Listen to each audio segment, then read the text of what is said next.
Here's the thesis. Megumi Fushiguro is not a hero. And I think that's the first thing people get wrong about him. Because when you watch Jujutsu Kaisen, it's easy to group the main characters together. You look at Yuji, you look at Megumi, and you assume they're fighting for the same thing. Well, they're not. Yuji wants to save everyone. Megumi chooses who deserves to be saved. And that difference changes everything. Because once you really start paying attention to how Megumi thinks, how he fights, and the decisions he makes, you realize something uncomfortable.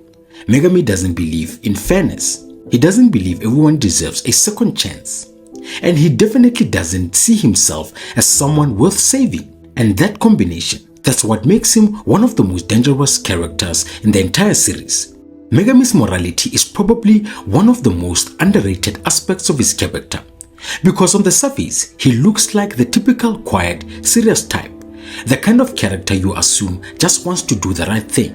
But when you actually listen to him, really listen, you realize that's not true. Megumi doesn't want to save everyone. He saves people he thinks are good. That's it. And that's a dangerous mindset. Because now, instead of being a hero, he becomes a judge. He decides who has value, who gets to live, who doesn't. And the craziest part is, he's completely okay with that. There's a moment early in Jujutsu Kaisen where he explains this directly, and it completely separates him from Yuji Itadori. Yuji believes everyone deserves a proper death, that every life has value, no matter what. Megumi doesn't agree. You see it again during the detention center mission with the finger bearer. Megumi is willing to abandon prisoners who he doesn't see as good people if it means completing the mission. To him, not every life is worth the same risk. Even later, in the fight against Komo during the Kyoto Goodwill event, Megumi admits that his decisions aren't based on fairness, they're based on personal judgment. He accepts that the world is unfair, and instead of trying to change it, he works within the unfairness. That's not heroism, that's realism. And that realism makes him far more unpredictable, and honestly, more dangerous than someone like Yuji. But if Megumi's morality makes him dangerous, his mindset about himself is what really holds him back. Because for someone with so much potential, Megumi doesn't value his own life at all. And you see this pattern constantly in Jujutsu Kaisen. Every time he's pushed into a corner, his first instinct isn't to survive, it's to sacrifice himself, to trade his life for a win. A perfect example is in the detention center arc against the finger bearer. When things spiral out of control, Megumi immediately considers summoning Mahoroga. A move that doesn't just risk his life, it practically guarantees his death along with his opponent. That's not a last resort born out of strategy, it's his default mindset under pressure. And you see it again during the fight with Noritoshi Kamo in the Kyoto Goodwill event. Megumi admits that he's always been ready to throw his life away if it means achieving the objective. He doesn't see himself as someone who needs to survive, just someone who needs to finish the job.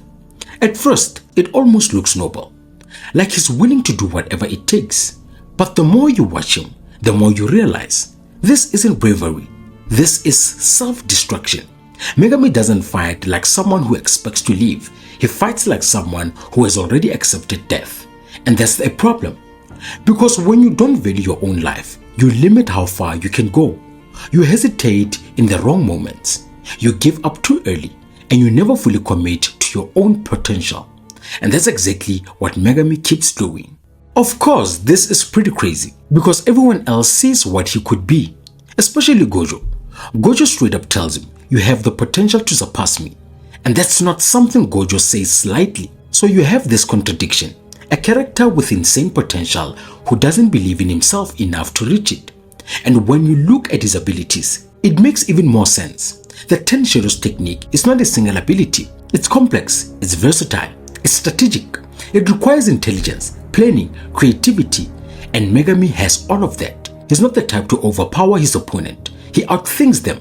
He adapts mid-fight. He uses his environment. He sets traps. He's the kind of fighter that gets more dangerous the longer the fight goes on. But even with all that, he still holds back because deep down, he doesn't think he's worth more. And then we get to the moment where everything changes.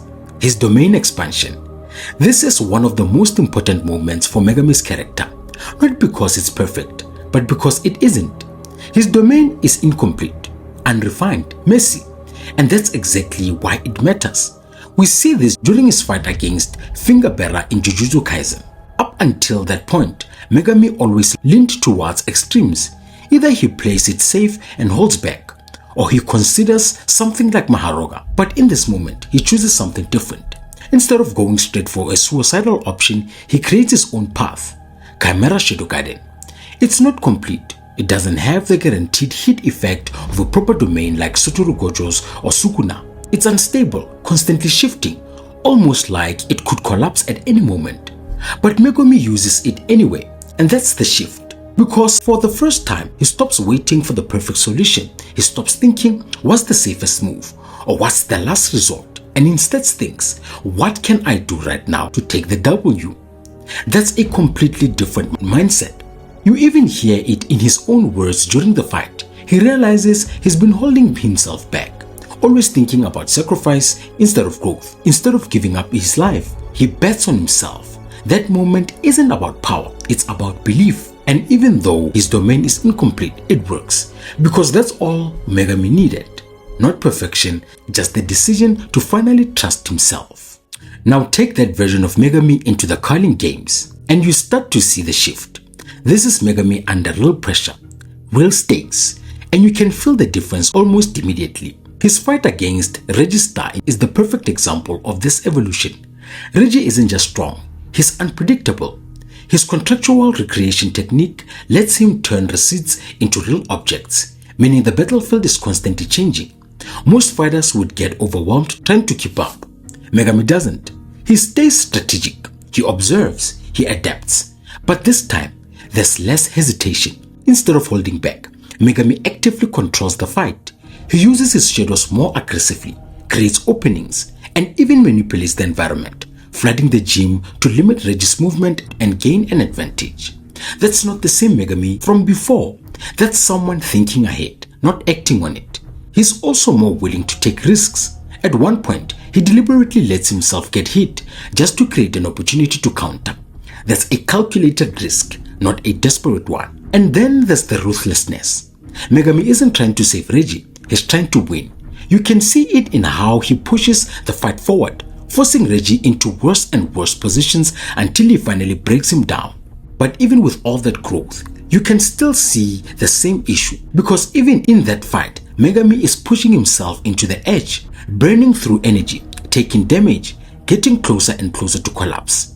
He's stronger, smarter, more decisive, but that underlying mindset, that willingness to destroy himself if it means victory, it's still there. Which brings us to the most important part of his character. Megami's biggest enemy is actually himself. Not curses, not even the system he's fighting in. It's his own mindset. Because everything he needs to be one of the strongest characters in Jujutsu Kaisen, he already has. The intelligence, the technique, the potential, the instinct, all of it is there. But it's locked behind one thing, his inability to see his own value. And that's what makes his character so interesting. Because Megami isn't trying to become the strongest. He just wants to do what he thinks is right. But the way he sees himself limits how far he can go. And until he changes that, he'll always be fighting at less than 100%.